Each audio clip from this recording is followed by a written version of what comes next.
السلام علیکم ګرانو دوستانو.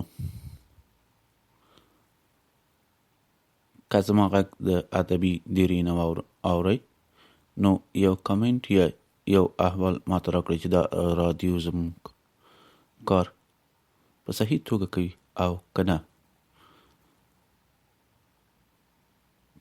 په راتلونکې اونۍ کې به دا رادیو ستاسو په خدمت کې وي